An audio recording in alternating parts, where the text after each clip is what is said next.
우리에게 주신 하나님 말씀은 요한복음 14장 1절로 14절까지의 말씀입니다. 신약 172페이지에 있습니다. 함께 봉독하겠습니다. 너희는 마음에 근심하지 말라. 하나님을 믿으니 또 나를 믿으라. 내 아버지 집에 거할 곳이 많도다. 그렇지 않으면 너희에게 일렀으리라. 내가 너희를 위하여 거처를 예비하러 가노니 가서 너희를 위하여 거처를 예비하면 내가 다시 와서 너희를 내게로 영접하여 나 있는 곳에 너희도 있게 하리라. 내가 어디로 가든지 그 길을 너희가 아느니라. 도마가 이르되 주여 주께서 어디로 가는지 우리가 알지 못하거늘 그 길을 어찌 알겠사옵나이까.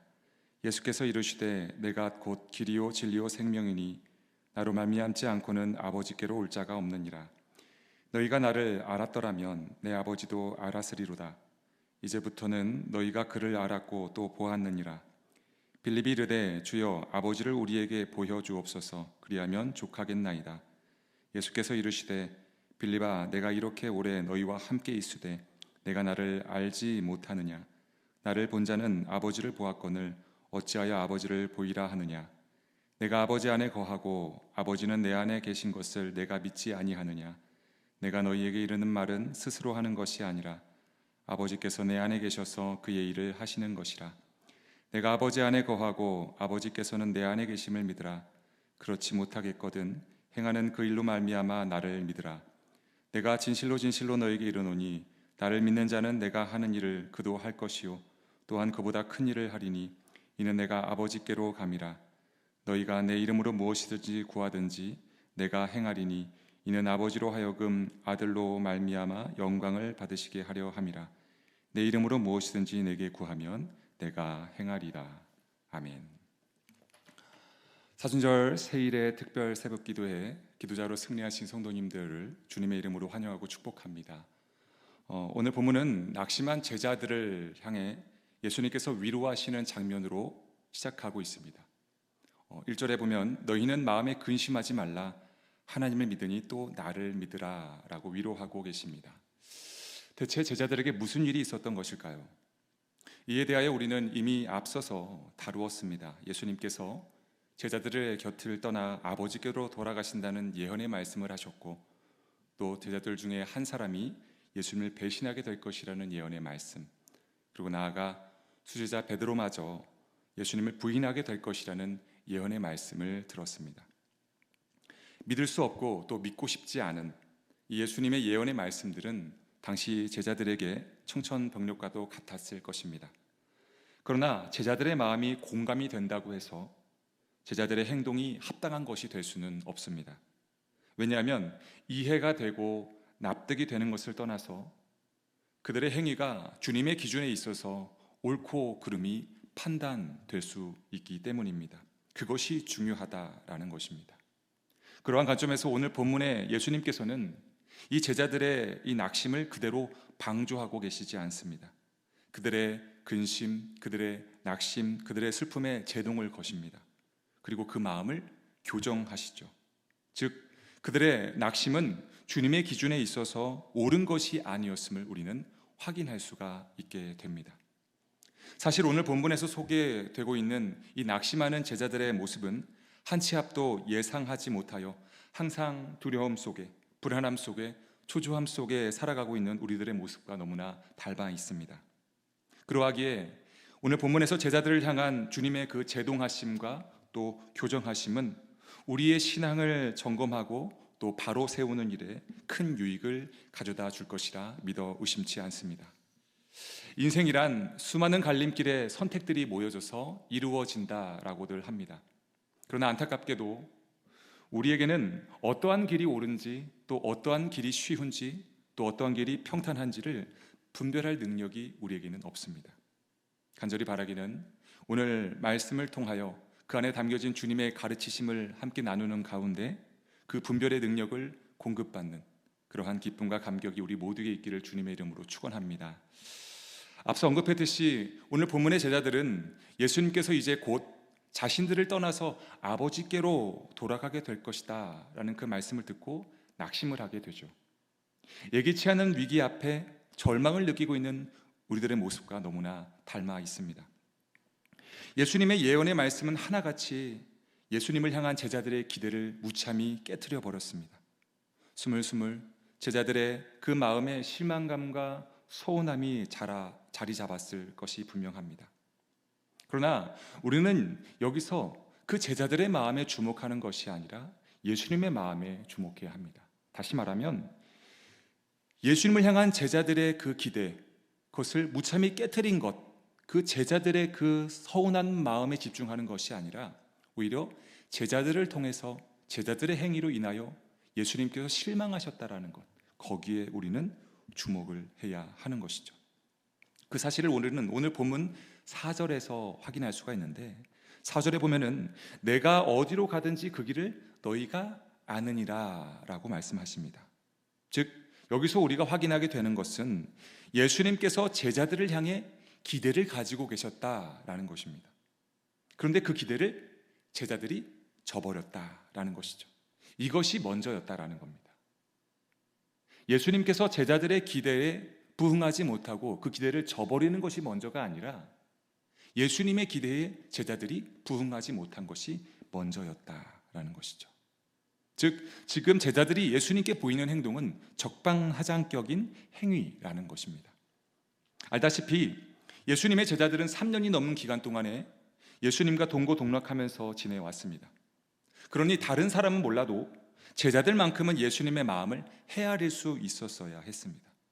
그러나 제자들은 그 예수님의 기대에 부응하지 못했다라는 것이죠. 너희는 이미 알고 있다. 내가 여러 차례 누차 말해주고 있지 않았냐 하며 예수님께서 속상하실 법만 합니다. 그러나 우리가 오늘 본문에서 확인하게 되는 예수님의 모습은 실망감을 찾아볼 수가 없습니다. 오히려 그 제자들을 긍휼히 여기시고 불쌍히 여기시면서 오히려 그 낙심하는 마음에 제동을 거시고 오히려 더 바른 마음, 옳은 마음으로 변화시키기 위하여 교정하고 계시는 예수님의 모습을 우리는 확인하게 됩니다. 그렇습니다. 누군가 동행한다고 해서 무조건 상대방의 마음을 다 이해하게 되는 것은 아닙니다. 이는 제자가 되었다고 해서 무조건 예수님의 기대에 부응할 수 없다. 부응하지 못할 수도 있다라는 그런 불편한 진리와 우리를 마주하게 만들죠. 솔직히 우리도 삶 가운데 예기치 않은 기가 막힌 일을 당할 때면 우리 안에 스물스물 주님을 향한 서운한 마음들, 속상한 마음들이 나타날 때가 있습니다. 그러나 그러한 마음이 들 때면 오늘 말씀을 떠올리는 저와 여러분이 되기를 주님의 이름으로 축원합니다. 그렇게 주님께서 나로 인해 서운했던 그 일이 더 많다라는 사실을 기억하며 그 마음에 제동을 걸고 주님의 그 손길의 도정을 받는 그런 저와 여러분이 되기를 간절히 소망합니다. 자, 이제 다시 본문으로 돌아와서 이 낙심하는 제자들이 예수님을 향해 자신들의 서운한 마음들을 표현합니다. 두 가지 모습인데 각각 4절과 8절에 기록되어 있습니다. 도마의 입술과 빌립의 입술을 빌려서 제자들이 자신들의 속상한 마음, 낙심한 마음들을 예수님께 표현합니다. 간절히 바라기는 오늘 이 새벽에 이 두 가지 질문에 대한 예수님의 친절한 답변에 집중하면서 우리의 마음에 제동을 걸고 또 우리의 신앙을 교정시키시려는 그 예수님의 그 음성 앞에 믿음으로 반응할 수 있는 저와 여러분이 되기를 간절히 소망합니다. 자, 첫 번째, 예수님께서는 스스로 길과 진리요 생명이 되심을 알려주십니다. 6절에 보면은 예수께서 이르시되 내가 곧 길이요 진리요 생명이니 나로 말미암지 않고는 아버지께로 올 자가 없느니라 하십니다. 너무나 유명한 이 구절은 바로 앞에 위치한 이 5절에서 길을 보여달라라는 이 도마의 질문에 대한 예수님의 답변이셨습니다. 그리고 이 답변을 오늘날 광야와 같은 인생을 걸어가는 우리에게 오아시스를 발견하는 듯한 엄청난 감격을 이 답변이 제공해 준다라는 점에서 우리는 주목을 해야 합니다. 그 이유는 무엇이냐? 주님께서 스스로를 길이요 진리요 생명이라 말씀하신 것은 단순히 세상에 널려 있는 길과 진리와 생명 중에 하나를 우리에게 주시겠다, 그 하나가 되어 주시겠다라는 것이 아니기 때문입니다. 이에 대한 이해를 돕기 위해서 우리는 이 구절의 본래 의미에 더 가까운 원문의 의미를 살펴볼 필요가 있는데요.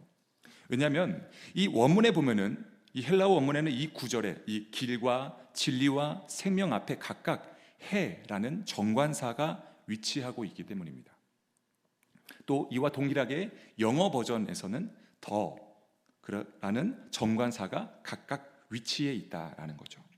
즉, 이 구절에 담겨진 본래적 의미는 우리 예수님께서는 세상에 흔히고 깔려있는 널려있는 그런 길과 진리와 생명이 되어주신다는 것이 아니라 유일한 길, 유일한 진리, 유일한 생명이 되어주시겠다라고 말씀하셨다라는 겁니다. 이 사실이 진정 믿어지시기를 주님의 이름으로 축원합니다. 자, 그러면 이 유일한이 이 앞에 붙으면 도대체 어떠한 특별함이 우리에게 주어지는 것일까? 먼저 유일한 길이 되어주신다라는 것은 연약한 우리를 도우시고 위로하시고 힘주시고 용기 주사 완전한 구원, 그 완전한 하나님 곁으로 우리를 인도해 주시는 유일한 길이 되어주신다라는 점에서 특별함이 있는 것입니다. 즉, 이 유일한 길 되심, 이 주님을 우리가 인정하고 받아들이면 우리는 세속의 길이 아니라 저 천성길을 향하여 나아가는 삶으로 변화되게 되는 것이죠. 이 사실이 진정 믿어져야 한다라는 거예요. 여기에 바로 특별함이 있는 겁니다. 자, 두 번째, 유일한 진리가 되어주신다라는 건 뭘까요? 그것은 진리 그 자체만으로도 불변함을 의미하죠. 그런데 그 앞에 유일함이 붙는 순간 그것은 진리의 최고 정점에 있는 하나님을 가리키는 문장이 되어집니다. 즉, 유일한 진리 되시는 주님을 의지하면 우리는 이제 이 세상을 살아갈 지혜와 명철을 얻게 되고 죄인의 길에 서지 않고 의인의 길을 걸어가게 되는 거죠. 마지막으로 유일한 생명이 되신다라는 것은 무엇입니까? 유일한 생명은 유희무이한, 유한한 생명이 아니라 무한한 영생을 의미합니다. 즉, 이제 더 이상 죽음과 사망의 영향력을 행사할 수 없는 그러한 사망의 길이 아닌 영생의 길을 걸어가게 된다는 거죠. 즉, 이 세 가지가 무엇을 의미합니까? 다 하나님을 가리키고 있는 거예요.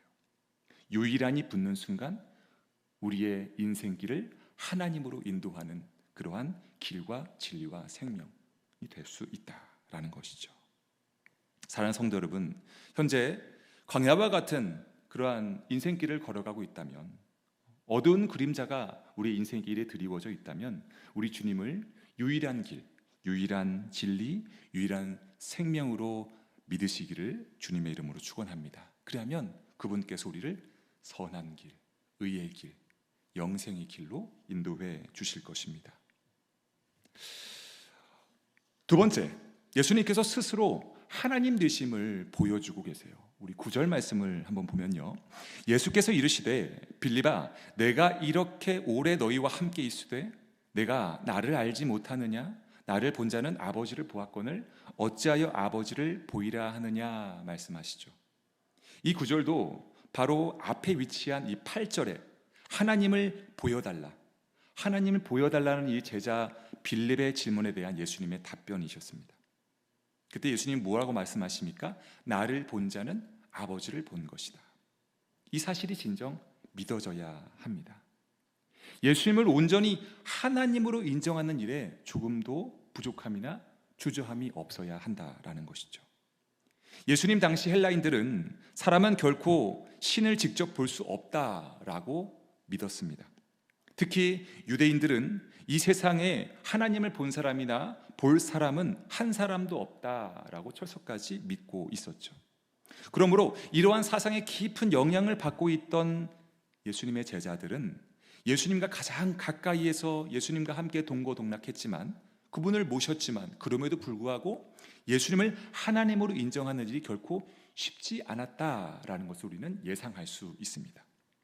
그러나 그러한 시대 문화적 상황이 우리가 공감된다고 한들 그 제자들의 행위가 합당한 것이 될 수는 없습니다. 이것은 성도에게 있어서 선택 영역이 아니라 필수 영역이기 때문이죠. 그렇다면 우리가 처한 상황으로 돌아오면 우리들 같은 경우는 예수님 당시 이 제자들에 비유한다면 시대 문화적으로나 환경적으로나 예수님을 하나님으로 인정하는 것에 너무나 좋은 환경적인 그러한 상황들에 우리는 놓여져 있습니다.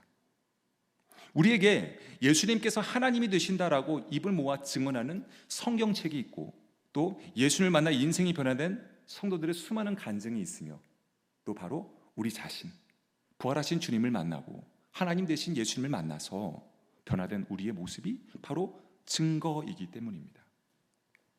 즉 우리는 예수님 당시 제자들보다 예수님을 하나님으로 인정하기에 너무나 좋은 환경에 노출되어 있다라는 것이죠.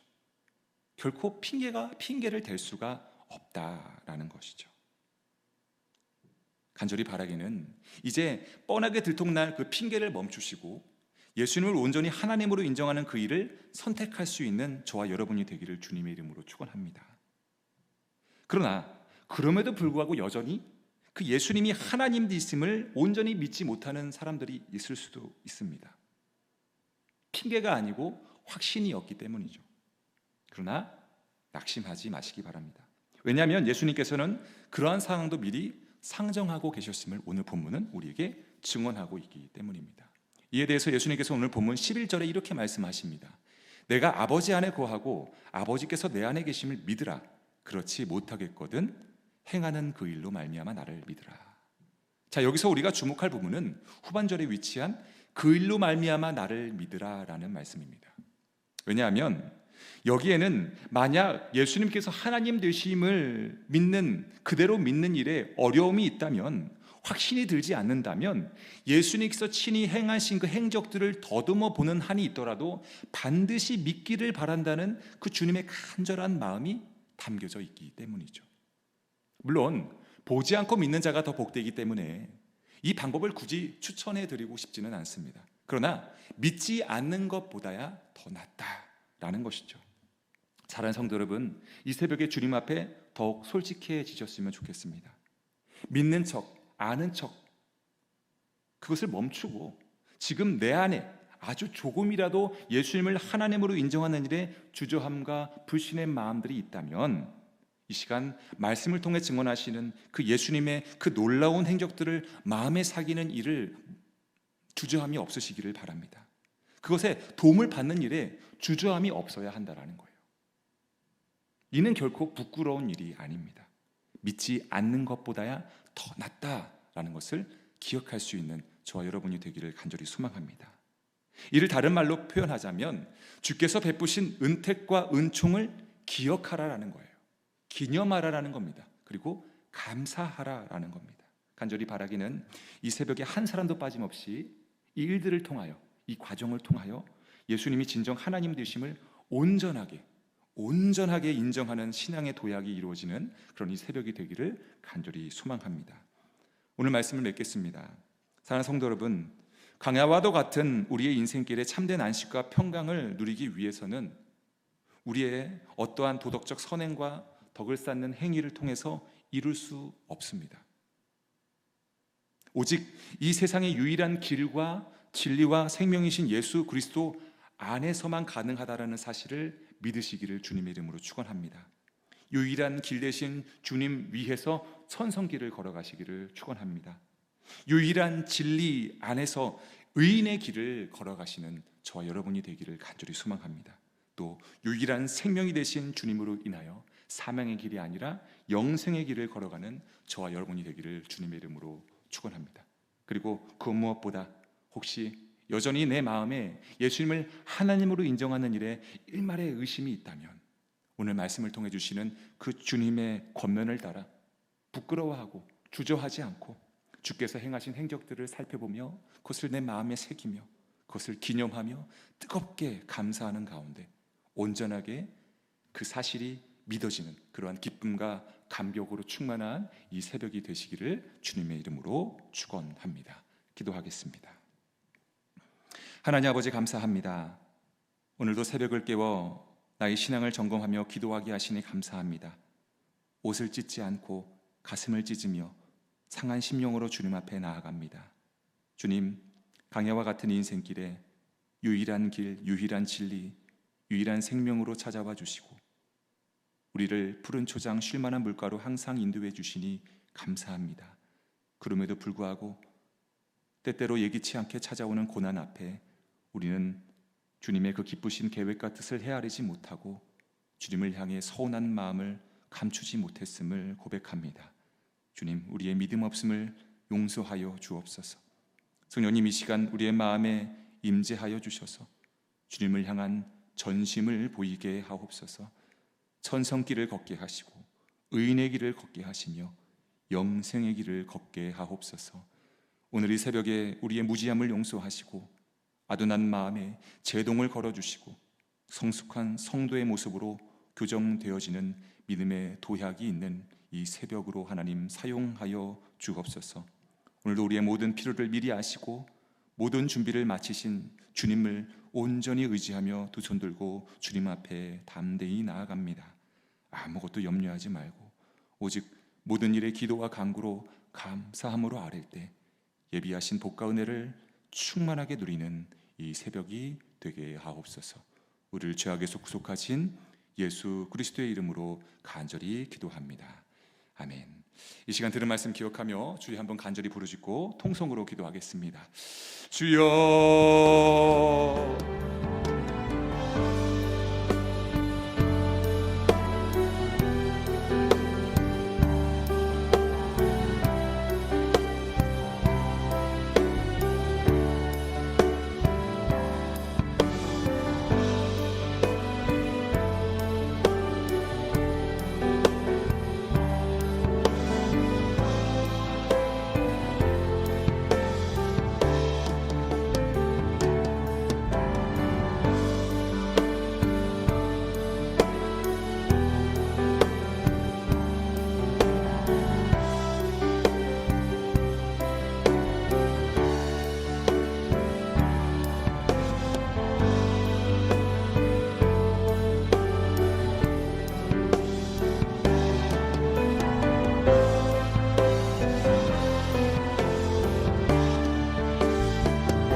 감사합니다.